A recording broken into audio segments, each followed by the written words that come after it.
Coucou les amis, c'est moi, Rebecca. Alors, je suis ravie de vous retrouver dans cette vidéo, toujours relatif au contrat qu'on étudie soit en deuxième année, soit pour le programme de master, et durant lequel vous avez également une épreuve au CRFPA ou alors quand vous passez certains concours et examens. Donc là, on verra vraiment la base synthétisée, mais on va essayer de se rapprocher de la moyenne. Toujours dans la joie et dans la bonne humeur. Alors, c'est vrai que le programme est costaud. Donc, je n'attends pas, alors je ne suis pas chargée de t'aider ou quoi que ce soit, hein, je suis juste influenceuse juridique.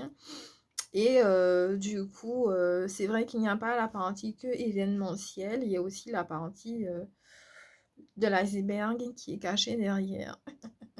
Et j'espère que vous compléterez mes vidéos avec un bon bouquin. Voilà, donc c'est parti pour le contenu du contrat qui doit être licite et certain, comme disait l'article, le prévoit l'article 1128 du Code civil. Effectivement, ce code en question se contente d'interdire les parties de déroger à l'ordre public et aux bonnes mœurs. C'est d'où la licéité du contrat et que la jurisprudence admet depuis longtemps des causes d'invalidité. Donc, il s'agit de fraude, tout simplement, parce que si un contrat n'est pas licite, c'est que, à contrario, il est illicite. Les bonnes mœurs, c'est quoi? C'est la partie de la moralité. Par exemple, on ne va pas vendre des parties du corps humain, sauf déontologiquement et médicalement, voilà. On va pas vendre, il y a des choses qui ne se vendent pas, quoi.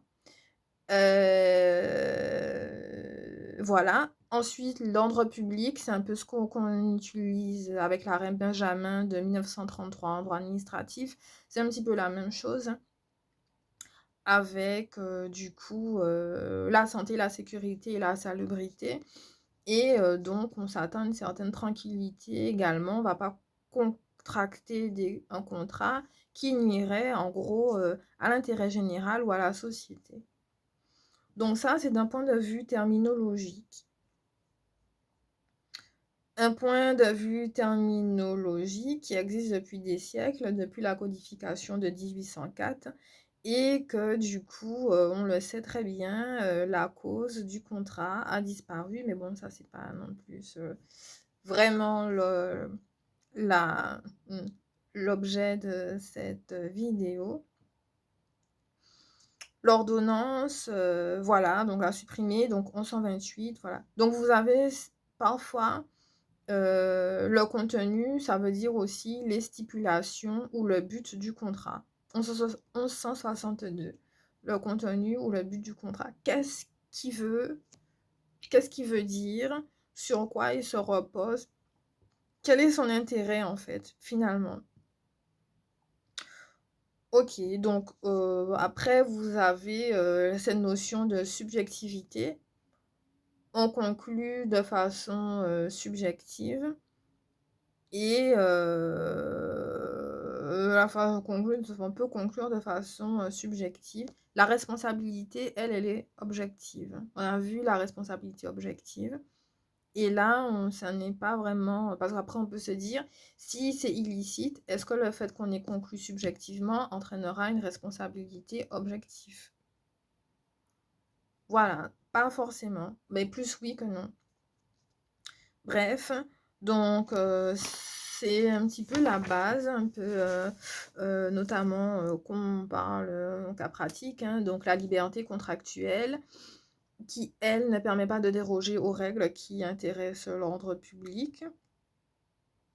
Et vous avez le fondement de la prohibition et prohiber ce qui n'est pas qui a un but illicite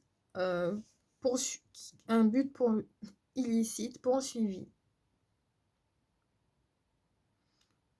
Voilà, donc en général, il faut se référer à l'article 1162 alinéa 6 à cet effet.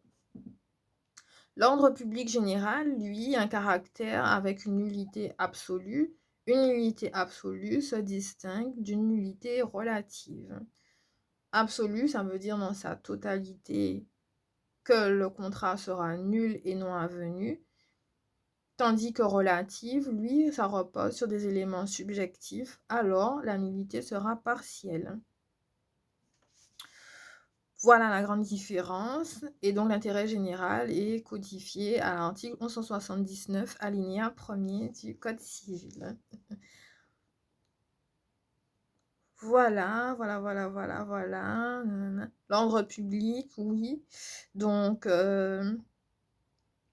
voilà, l'ordre public, l'intérêt général, l'accord volonté des parties des personnes privées, 1179, alinéa 1er, pour l'ordre public.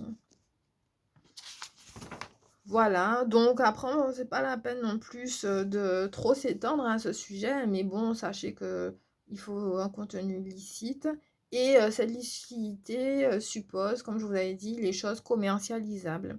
Les choses commercialisables, donc quand par exemple vous n'avez pas la qualité de commerçant, vous ne pouvez pas contracter et vous permettre de vendre des choses qui sont en dehors du code de commerce. Quelques exemples. Ah tiens, les feux d'artifice là, de mortier qu'on voit partout dans les fêtes là qui sont interdits. Là, c'est interdit. Voilà. Bon, j'ai envie de dire des exemples, mais j'ai pas trop envie de les. Bon, c'est des choses qui ne sont pas commercialisables. Nonobstant le corps humain, les armes à feu également, les liquides, les engins explosifs. Bon, voilà, c'est quoi un peu l'illicéité qui franchissent finalement la limite du possible et de l'impossible pour le législateur. Voilà. Alors, question d'actualité, l'investiture politique d'un parti politique est-il commercialisable?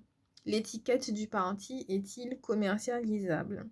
Alors là, vous avez une grande jurisprudence donnée par la première chambre civile de la Cour de cassation en date du 3 novembre 2004, numéro de pourvoi 2002, 2010, 880. Ok, bon bref, il faudra vraiment aller la lire. Mais en d'autres termes, non, je ne peux pas vendre mon parti politique, en tout cas à but lucratif, parce que ça doit répondre à l'intérêt général. Et donc ici, on estime que comme c'est pour la société civile, alors forcément, le caractère pécunier est abstrait de cette transaction. Donc c'est illégal. Voilà, et puis voilà, donc en tout cas, vous savez que le contenu licite, qu'est-ce que c'est? Donc, on suppose finalement l'absence de fraude. La fraude, parce que ça entraînerait la nullité de l'acte. Et il peut s'agir également de l'inopposabilité. L'inopposable, alors, qu'est-ce que c'est opposable? Opposable, c'est par exemple, on peut faire un recours parce que ça nous porte atteinte à nos droits subjectifs. Donc, on peut rentrer en contrariété avec l'acte et lui faire un grief dès lors qu'on est concerné subjectivement par l'atteinte faite par l'acte. A contrario, un acte est inopposable pour nous pour le justiciable, lorsqu'il a un caractère exécutoire, lorsqu'il y a l'autorité de la force jugée derrière, lorsque ça peut être aussi un acte sous seing privé revêtu de la formule notariale. Ce sont des actes en fait qui ne peuvent pas être remis en cause pour le justiciable, sauf si il y a une atteinte à une liberté personnelle dedans, et du coup on peut en faire un référé, surtout en matière administrative, référé liberté par exemple. À ce moment-là, l'acte devient finalement d'une certaine manière inopposable. Mais dans la majorité des cas, un acte inopposable, en fait, il nous ferme les voies de recours et en fait, on est soumis à sa contrariété de jugement, sa contrariété pour son contenu, parce que de toute façon, on est dans le contenu, en 128, le contenu va s'appliquer à nous et nonobstant les notions de dérogation qui peuvent y être assujetties. En gros, c'est ça. Voilà. À côté de la licéité et des notions de fraude précédemment invoquées, vous avez aussi la notion du contenu certain, le contenu certain du contrat. Un contrat, c'est quoi? Quelque chose de certain. Alors, c'est un petit peu comme une créance qui doit être certaine dans son montant et dans son principe, déterminée et déterminable. On doit être sûr, sans mettre la notion de l'aléa ou des causes étrangères à du coup les causes étrangères à la prestation qu'on va donner. Tout ce qui est illusoire et futur ne rentre pas en considération. Voilà, c'est quelque chose de cartésien, si vous voulez. Ce ne sont pas des notions abstraites. On ne va pas signer quelque chose illusoirement parlant. Donc ça, c'est la première des choses. Et donc, c'est quand même rassurant, hein, c'est quand même rassurant parce qu'on se dit que s'il y a la notion aussi de sécurité juridique qui vient étayer nos propos, et que le caractère possible de l'obligation, on doit être sûr que ça va arriver. Je prends un exemple. Je fais un contrat, je dis, je vais vous vendre un livre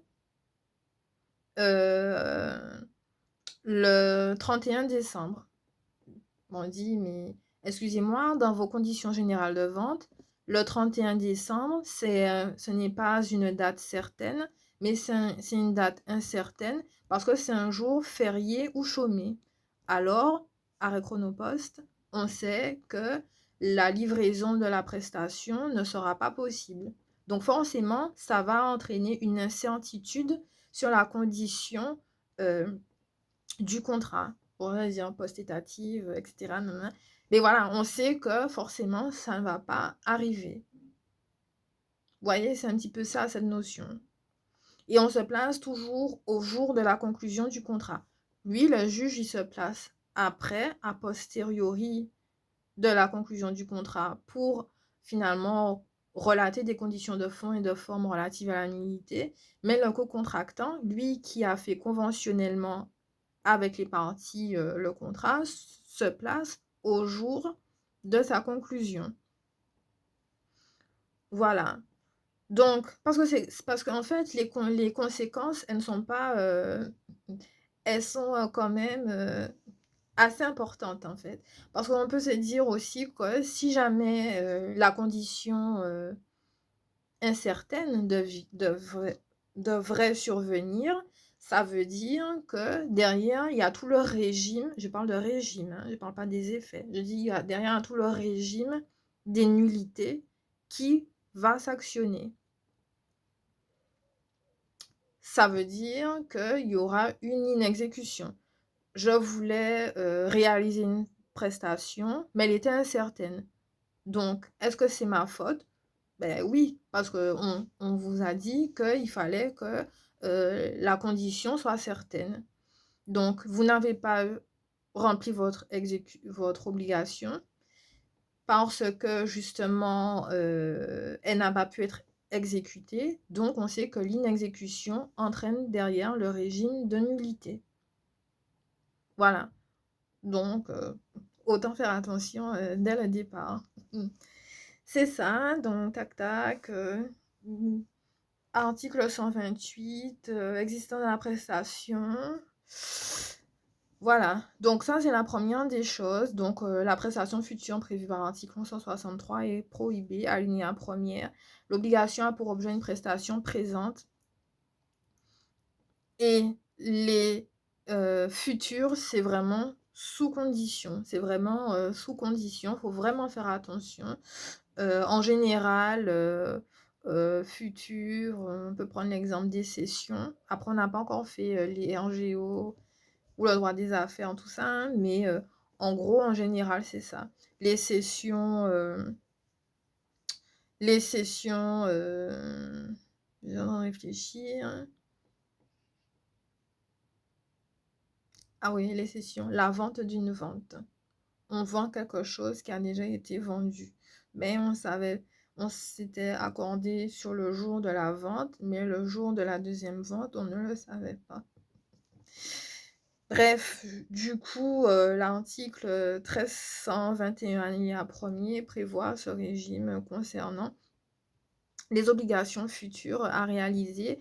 Pour moi, elles sont un petit peu dangereuses. Il n'y a pas la notion de sécurité juridique qui vient derrière. Voilà, en tout état de cause,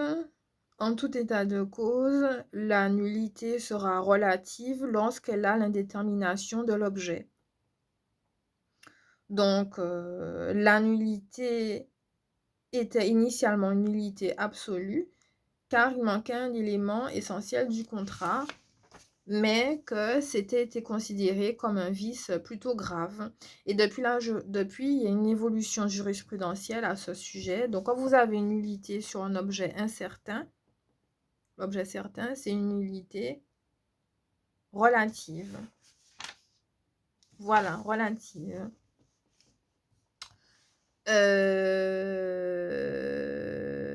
1179 qui le prévoit. Nullité relative car elle protège finalement un intérêt privé et voilà, un intérêt privé, par exemple le créancier de la prestation, un intérêt privé. Je vais ensuite faire un basculement rapidement. Donc sur le fait, attendez, parce que parfois on écrit un livre, mais dans notre réflexion, ce n'est pas vraiment... Voilà, je voulais juste dire quelque chose au niveau de l'équilibre du contrat. Il y avait l'arrêt sur l'abus de droit, Clément Bayard, avec Canal de Craponne de 1876, qui était justement sur le déséquilibre significatif du contrat. Ça mériterait certainement une vidéo à ce sujet. Mais en tout état de cause, un contrat aussi, pour être parfaitement valable, doit être équilibré, nonobstant aux conditions de licéité et de certainité. Et d'être certain, il doit voilà, répondre à ces conditions d'équilibre contractuel. Car la sanction, c'est la récision pour lésion. C'est un mécanisme de remboursement des prestations. En fait, bon, remboursement des prestations, non. Le but de ces mécanismes, c'est de retrouver finalement un équilibre avec, les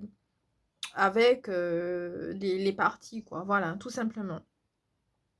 Et quand la sanction des clauses de 1178 que j'avais déjà cité, 1178 alinéa 1er, parfois aussi, avec, voilà, qui prive l'obligation essentielle de subsistance et la sanction, ce sont les clauses abusives. Il y a une jurisprudence qui dit que les tiers également, même s'ils ne sont pas partis au contrat, mais qui sont affectés par la nullité relative ou absolue qui va impacter le contrat du fait donc la nullité partielle, donc le tiers qui invoquerait la nullité d'une clause qui priverait le contrat de sa substance essentielle et qui l'affecterait, aura une nullité relative. Le déséquilibre significatif, en général, il est entre les parties. Mais du fait de ce déséquilibre, parfois il peut avoir des conséquences.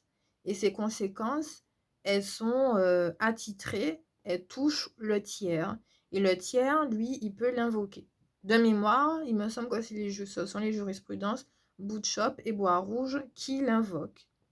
sur la licéité des clauses invocables par le tiers du fait de l'article 178, alinéa 1er du Code civil. Donc jusqu'ici, tout va bien. On sait qu'il faut une unicité, on sait qu'il faut qu'on puisse déterminer de façon certaine les prestations et qu'il faut un équilibre et qu'il ne faut pas un défaut d'équivalence entre les prestations. Finalement, chaque partie doit trouver son compte, un avantage, voilà, un avantage qui procure un avantage de façon sine qua non. Voilà, donc la récision pour lésion, 1168. Dans les contrats cinématiques, le défaut d'équivalence de prestation n'est pas une cause de nullité du contrat. Donc j'avais déjà dit, le régime, la cause, les conditions, les effets, ce n'est pas pareil. Si on vous dit une cause de nullité du contrat, ça veut dire en fait, c'est ce qui a mené la nullité du contrat. Ce sont des éléments qui ont déclenché la nullité du contrat. Et là, les éléments sont relatifs au défaut des prestations équivalentes. Par exemple, ça ne veut pas dire que l'objet qui doit être licite et certain, hein, voilà aussi, ça ne veut pas dire que l'objet du contrat était vicié en soi. Ça veut juste dire que l'objet n'était pas suffisamment suffisant pour procurer un avantage aux deux parties à la fois. Les effets, par contre, de là, ça sera la nullité relative, parce qu'elle touche un intérêt privé. Voilà. En gros, c'est ça, c'est ça, c'est ça, c'est ça, c'est ça, c'est ça. Et donc, du coup, voilà, contrepartie dérisoire, illusoire. Donc, voilà ce que je voulais vous dire un petit peu sur... Voilà ce que je voulais vous dire. Et n'oubliez pas, la contrepartie devenue illusoire ou dérisoire au cours d'exécution du contrat. Est-ce que ça en est la caducité? La caducité, elle se fait au moment de la formation du contrat. Ça, je l'avais déjà dit au niveau des jurisprudences, les premières, là, sur, je ne sais pas, UR. C'était les jurisprudences Poussin et Fragonard. Au moment de la conclusion du contrat, le consentement, ça c'est l'exécution. Le moment de la formation, c'était sur, du coup... alors vous avez la jurisprudence Consort-Cruz également de 93 sur les PUV. Je préférerais vous référer à celle-ci, en fait, Consort-Cruz de 93 sur les promesses unilatérales de vente, où justement la sanction, c'est la caducité, parce que si on trouve un déséquilibre significatif entre les parties. Jusqu'ici, tout va bien. Et voilà. Donc, juste pour conclure cette partie sur la licéité, etc., l'article 1186, alinéa 1er, précise que le contrat est valablement formé et il devient caduc si l'un des éléments essentiels disparaît après la formation du contrat. Donc, au cours de son exécution. Voilà, au cours de son exécution. Et ça peut aussi être ce cas-là. Donc, c'est très bon. C'est pas évident à savoir. Moi, je le dis hein, honnêtement.